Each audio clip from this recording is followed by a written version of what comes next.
Vinny, we told each other the horses that weren't going to win, and then we picked them.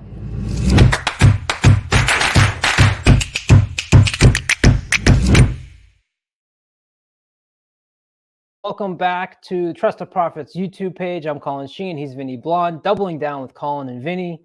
Vinny, last week we told each other the horses that weren't going to win. I liked Zandon in the Pennsylvania Derby. You liked Goddess of Fire in the Cotillion.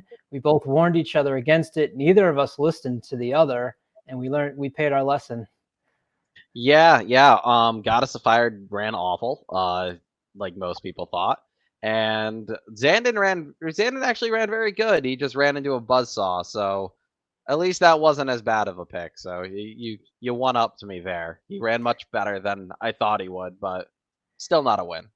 Well, I one-upped you there, and you one-upped me on the Cotillion, because the very last thing that we mentioned about the Cotillion I have on tape, and we need to roll that back and listen to what Vinny Blonde said about society as a throwaway comment. I said, Vinny, anybody else we need to worry about? Here's what Vinny had to say. Mess up the race for a horse like a Dari Manor, even Gerrymander, who likes to be a little near the lead. Shahama might get shuffled back a little bit because of how quick Society is. So that's the one horse on the outside that I would kind of be worried about. I don't think she wants the distance, which is why she's not on my ticket. But I would not be surprised if she clears early and she's up by like a length and a half, and you have a horse like a Dari Manor trying to rate from 2 lengths back, and it's just not going to work. Vinny, Nostradamus. Yep. And as soon as she broke out of the gate like that, and a Dari Manor tried to go with her and couldn't, so we pulled her back a bit, I was like, well, I messed up here. Right there, and especially the way the track was playing on Pennsylvania Derby Day. I mean, that track was a highway if you got to the early lead. And as soon as she broke out of the gate and it was clear nobody was going to go with her, the race was basically over right there. I mean, it was just that's how 85% of the races went. Horses went to the lead, never looked back, and she did. She went to the lead, never looked back. It was a great ride. Just I'm upset I didn't play her. So So lesson learned, the last comment we say and we throw in there is what you really want to pay attention to, because all the other stuff that we're BSing about is is wrong. yeah, exactly. And so we'll take a look at the latest standings. We've both been on a little bit of a cold streak. Vinny, we got to get you in the green this week. Yeah, 720. I'm still I'm okay.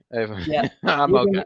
you can make that up in just one bet. Yeah. So we will. We'll be here in 5 months, and it'll be up to like 7 days. I'll be like, I'm okay. I'm okay. I'm okay. I'm just dead on the inside, but it's okay.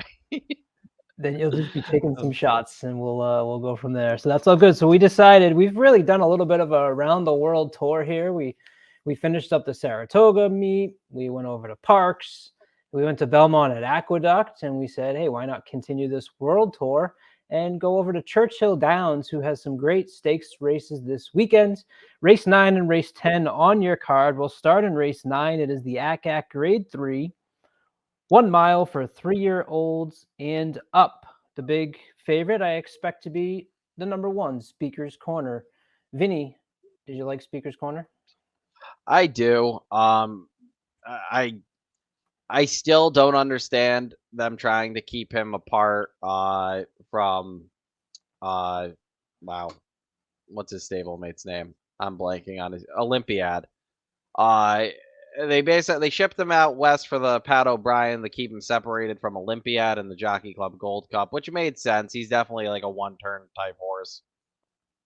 I don't understand it, and I think they also Life is Good ran in a race that day, and they didn't want to run against him. I get it, didn't work. He's back east now. I think this is a much weaker field than you've faced. He just looks too good, in my opinion, and he also gets Junior back, who Junior had won almost every start he had been aboard him on. He hasn't been on him in his last 2 starts, but he was on him in the Met Mile the day he ran 3rd behind Flightline by only, what is that? I think 8 lengths. He only lost the Flightline by, which is a lot better than every horse that ran in the Pacific Classic. So I think he's going to be very tough to beat. Yeah, I'd agree with you. If you're doing, obviously we're doing a double show. We can throw in a couple more horses because the bet's going to be lower. If you're doing a pick four, pick five, is Speaker's Corner a single for you?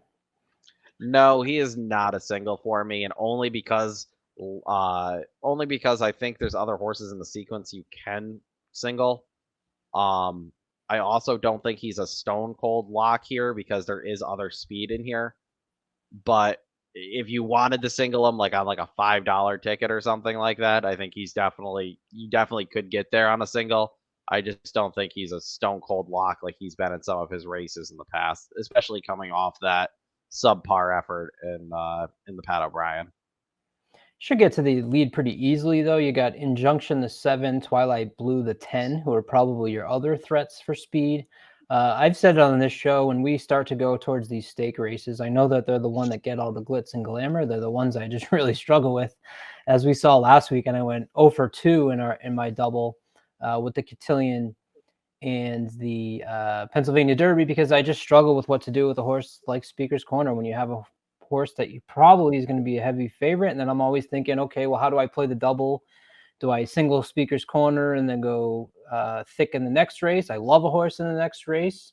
But I decided to definitely use Speaker's Corner because we got to break this cold streak. So there's a little bit of I'm just playing the double and down show now and trying to keep this streak going, that, or get off of this cold streak.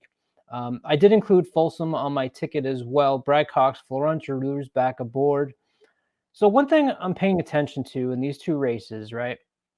And this is something I started to pay a lot more attention to in the last 2 years, which is horse for the course and horse for the distance, right? I've mentioned this to you many times. I love horses cutting back that have shown that they are in the stretch run in the first or second place or stalking position.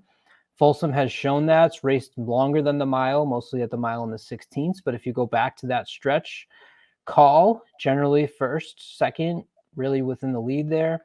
That's attractive to me. And then going to the course, right? So I heard it going into the Kentucky Derby, and it's something this horses either like Churchill Downs or they don't like Churchill Downs. Speaker's Corner hasn't raced at Churchill's Downs, hasn't even worked out at Churchill Downs. Folsom's raced there 3 times with 2 victories, including 100 on the Brisnet Speed figures in the Matt win on May 29th. I know that was a year ago, 2021. But 2 pretty respectable wins over the Churchill Downs track. And I've taken that into consideration in using Folsom, and then also getting Giroux back aboard. What were the reasons there that you kind of liked Folsom other than maybe those? Yeah, he just this is just the type of company like not with the outside horse here being Speaker's Corner. The rest of them are horses that like the class level like he really runs good at. If you look at his losses, he, lost the Grade 2 Alashiba, finished behind Olympiad, Happy Saver, even Title Ready. Was always in those top tier Grade 1, Grade 2 races. So, Yep. he lost it, Charlie as like well. that rate, yeah. He just keeps good company. And his loss before that was the Hot Rod Charlie, Midnight Bourbon, and American Revolution. Um, I mean, really, you have to go back to him running in the Indiana Derby where he finished third to Mr. Wireless is kind of like his like outlier loss in like his last like in the last like year and a half really that he's had. And he beats horses like Three Technique, Silver Prospector, Mailman Money. Like these are the type of like low like listed stakes grade 3 type horses he beats. So, and also with there being other speed in here besides Speaker's Corner, assuming somebody runs with Speaker's Corner early, he likes a little bit of a pace to run into. We should definitely get that with Speaker's Corner, who generally goes pretty quick up front anyway. So I think he's got a good chance to pull off a minor upset. Yeah, and if you are going back to Speaker's Corner, if you're looking at that last race, I toss it because of the travel out to Del Mar. I think that's something that you could pay attention to. It's really the only one that he struggled on. So I can't be a hypocrite. I got to look at the other horses that have done well over the Churchill Dirt. The 9 and the 10, Mailman Money and Twilight Blue, 7 races for Mailman Money, 7 races in the money. Twilight Blue, 5 races, 3 wins, 2 seconds. But the Brisnet speed figures, if I'm going by that, just aren't there to keep up with the rest of this field. So I quickly kind of tossed those two.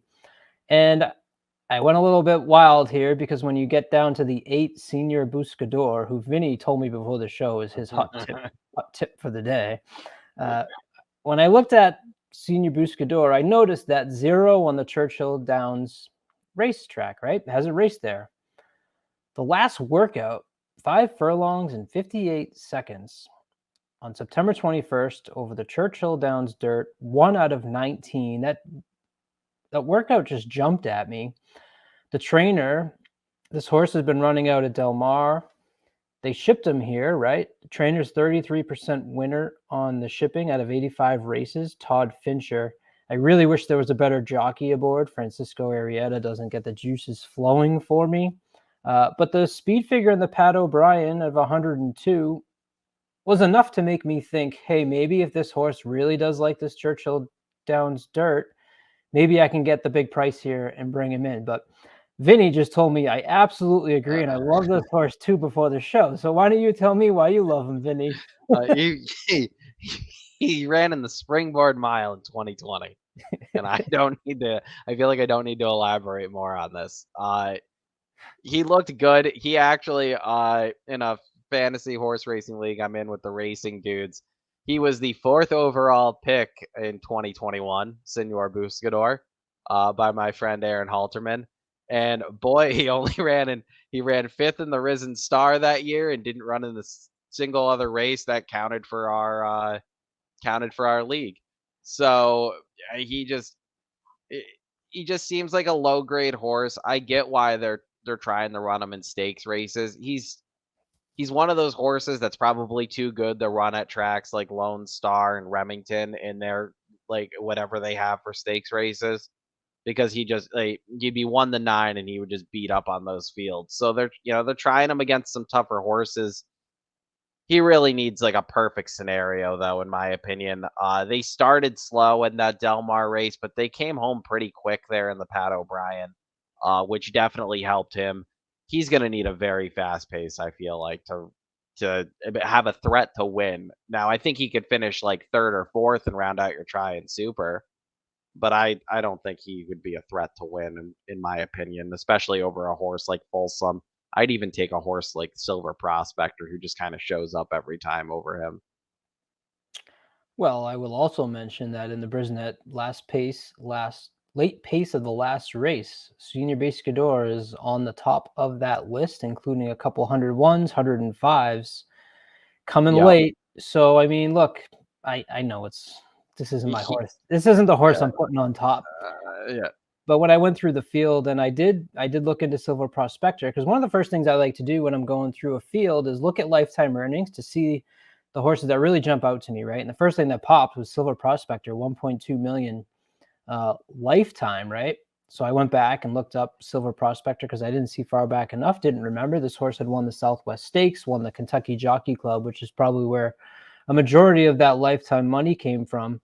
And now at 5, as I've talked about, I love to see horses that are progressing 4 to 5, and I just didn't see it there. Whereas Senior Buscador, this maybe late bloomer, baby.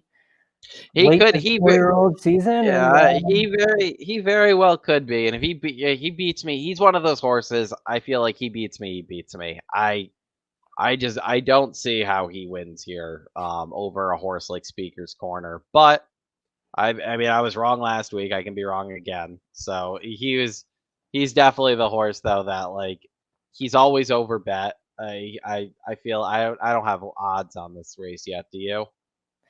I do not yet. We're taping this on He Wednesday. was And we just got the PPs. he was 20 he was 21-1 in the Pat O'Brien, and coming into that race he probably should have been like 40-1. I would be shocked if he's under 20-1 in this race. I'm going to guess he's probably around 10-1, and I feel like I would need like 20, 25-1 to use him on as a top pick. Underneath though, I think he makes 100% sense. Like you said, he comes late. He always runs late. It just, does he run late and actually contend here is where I'm worried about. But I've seen stranger things happen here at Churchill this year. Yeah, and let's not forget. So what place did Senior Buscador finish in the Pat O'Brien? Third. Yeah, and where was Speaker's Corner? I think what, fourth or Yeah, fifth he's fourth. or Oh, hey, fourth? Yeah. So he you know he what? I beat was on the fence about adding this horse until this like right now, and he's uh, definitely staying on my ticket at this yeah. point. He's just one of those horses. I will never get over. He's coming out of the Springboard Mile. I have an issue playing Springboard Mile horses anywhere. So that's my I gotta. If he beats me here, he beats me. Maybe next time. I love it. Was it the only other horse that I really had some attractive look at was the number 2 Untreated. Love the move up to Johnny V. 3 for 3 at the distance. He's inside, but he's not inside speed. I think he can sit off well. That's where he races the best. I didn't like that he hasn't run over the Churchill dirt at all, so I didn't have a sense of how he might take to it. You mentioned some of the horses that the other one had lost to. This one's lost to Olympiad, American Revolution in the Jockey Club Gold Cup. Lost to Olympiad a couple times, even Essential Quality going back to last year. Did Untreated give you any sense of adding to the ticket? Yeah, he is definitely one that he's that one horse that I think depending on odds I might throw in. I don't think we get great odds on him. I feel like he is probably going to be a solid third choice here. I feel like it's going to be Speaker's Corner, then Folsom, and then I feel like Untreated and like 3 Technique and like Silver Prospector will probably be all in that like 6 to 8 to 1 range, in my opinion. Um, but if he drifts up, he makes sense. He knows how to rate. He can go to the lead. I don't think he's going to go to the lead here against sprinters. But since he does know how to rate, he keeps good company. I mean, these are the type of horses that he runs good against. I mean, what, third by less than a length to Dynamic One and First Captain, third by a length to First Captain, second by a head to Forewarned, lost to Olympiad a couple times, like you said, lost to Essential Qual, got killed by Essential Quality in the Bluegrass last year. But this is the type, like, these are the grade 3 type horses that he runs good against. So it would not shock me if he runs good here. Um, just the cut between the cutback, and I don't know if I'm going to get the right price on him. I definitely, if he's like if he's like 8 to 1 or above, he's on my ticket because I would hate to get beat by this horse at a price. Yeah, he probably won early in those last last 3 because he had that early inside post position. If you look at this horse when he's on the outside, he does significantly better. Anybody else you'd want to touch upon or that worries you? Because we probably just put the 2 in the winner's circle. Yeah, no, just honestly, just that's really outside of the Folsom and Speaker's Corner, and I guess Untreated. I don't really give anybody else a serious chance. You know, if I lose to Shirley Furious, it wasn't my day. Or Senior Buscador. Yeah, or Senior Buscador. Senior Buscador means I know I know I'm gonna get a text from Me. Aaron as soon as and you as soon as if Senior Buscador wins, just like haha. Like, God, oh, it made me so mad. We move on to race 10, the Lucas Classic at Churchill Downs on Saturday, October 1st. Race number 10, a mile and an eighth. We have a field of 6, and we have the big name in here that the public will certainly recognize, the number 4, Rich Strike, returning to Churchill Downs for the first time since the Kentucky Derby. Any love for Rich Strike on your ticket, Vinny? He's not on my ticket, but I do give the connections 100. Like I give the connections a lot of credit here for trying older horses with a 3-year-old. This is kind of the first test we've seen one of these 3-year-olds take against older horses. I know it's a grade 3, but the classic winner did come from here last year. Nixco absolutely romped in this race last year and then romped in the classic.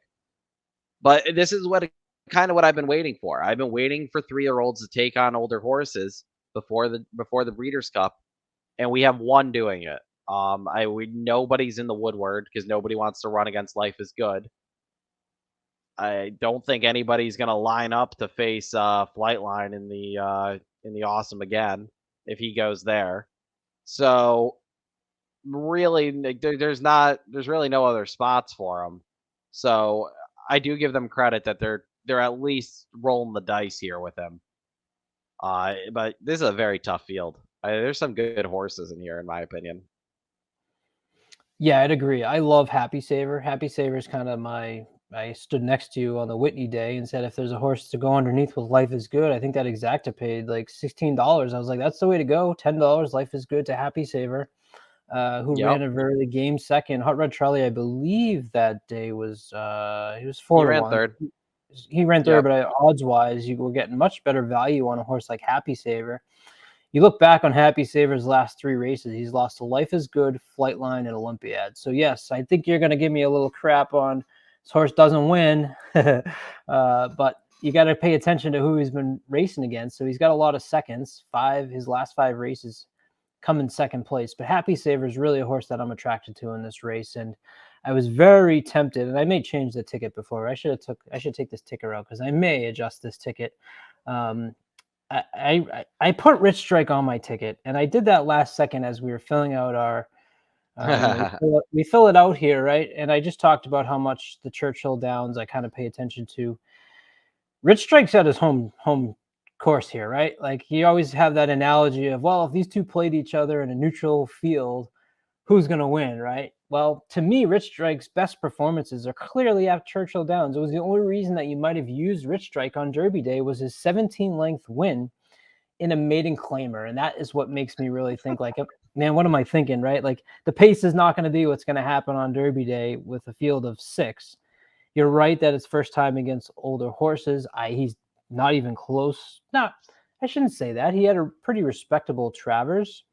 Yeah, Um, he ran very good he ran the 100 times better in the Travers than I thought he would. I will give him that. Like he's not a bad horse.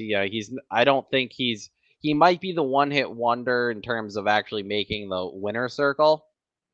But if they keep this horse around for his 4 and maybe 5-year-old year, which I think they already said they're not, but it would not shock me if this horse runs second or third here, in my opinion. I think he's a better horse than Chess Chief currently, who has been out of form for quite some time now.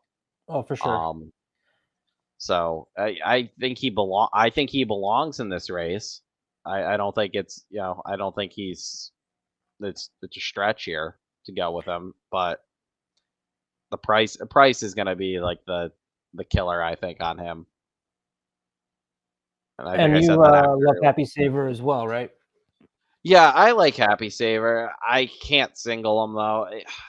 As much as good as the horses he runs second to are, Life is Good, Flightline, Olympiad, even Maxfield. Um, the 2 seconds to Max Player kind of make me cringe a little bit, but like ever since he finally lost, he has yet to win again.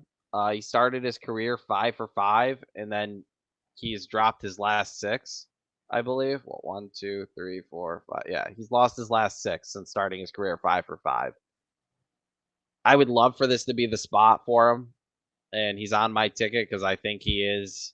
I think he just is that good. I think he's just running in the buzzsaws, but at the same time, there is a part that worries me that this horse hates winning. So where would you go elsewhere besides Happy Saver?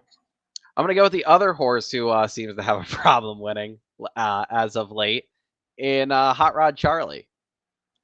I I love Hot Rod Charlie. He did everything right last year. This year he's had a couple tough beats. Even at the end of last year, that San Antonio you had no business losing. The Dubai World Cup he ran huge. Country Grammar just ran a race that he'll never run again.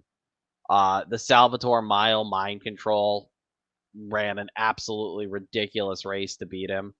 The Whitney he runs in the Life is Good. He runs a good second after sitting pretty close to that pace. I, he's a good horse. He's just like this might be a little bit of class relief for him to get the job done.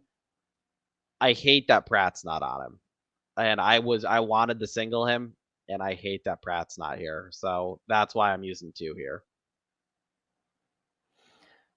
Makes sense. What about Art Collector, a horse that is definitely going to be going, right? And so one thing that I feel like I've been missing in handicapping some of these stakes races, when you get the better horses that I struggle, I don't pay enough attention to pace, right? We just talked about it earlier in our Kentucky Derby prep show. Check that out, where you had talked about Society.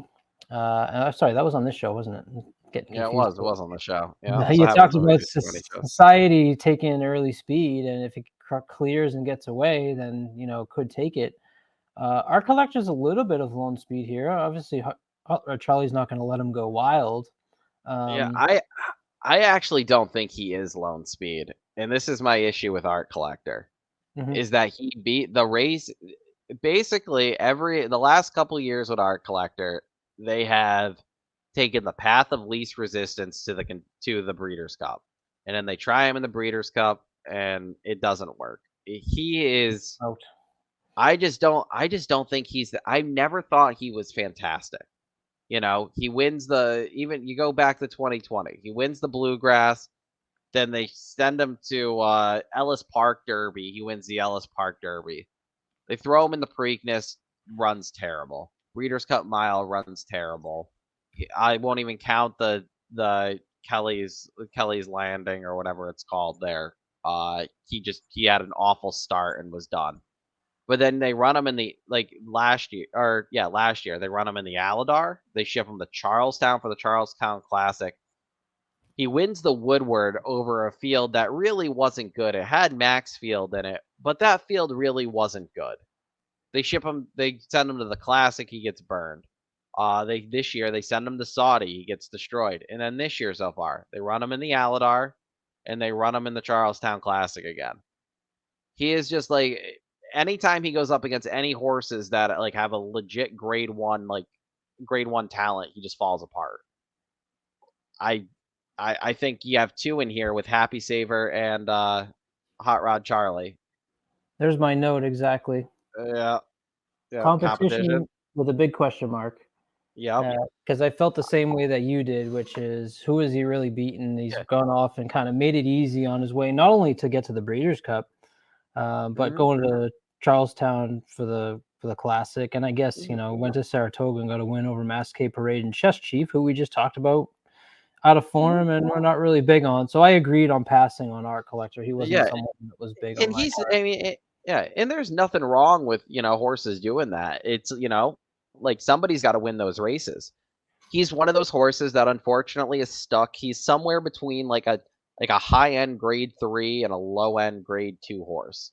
Which, I mean, this is a grade 3, but unfortunately it's got some grade 1 talent in it. And I think that it's one of those races that I think he's probably I would honestly use Rich Strike here over using Art Collector on the sheer fact that I think I just think he's outclassed here. And it's nothing against Art Collector, but we've seen Hot Rod Charlie run his best races when he's sent to the lead. And I think Hot Rod Charlie's going right to the lead here because I don't think they would be afraid of Art Collector. Because Art Collector, he's going to run a 24, he's going to run like a 48 or 49, and then he's going to run like a 113, 114. Hot Rod Charlie can go faster than that. And I think they send Hot Rod Charlie to the lead and see what happens. Because his last couple of races, he hasn't really been able to get to the lead based on who's in the race. But you go back last year, we were talking about his Pennsylvania Derby. He goes gate to wire. He goes gate to wire there. The Haskell, he sat right there. He unfortunately got DQ'd, but following C was in that race. He was a sprinter, so he ends up getting DQ'd because he tripped up Midnight Bourbon, but he did win the Haskell. He almost goes gate to wire in the Belmont. Had that epic stretch duel with Essential Quality. The Derby, he sat right on the pace. Louisiana Derby, he goes gate the wire. He runs his best races on the lead. So without a horse like Life is Good in there to really challenge him on the lead, I think Tyler sends him, and I think he's just going to be very dangerous on the front end.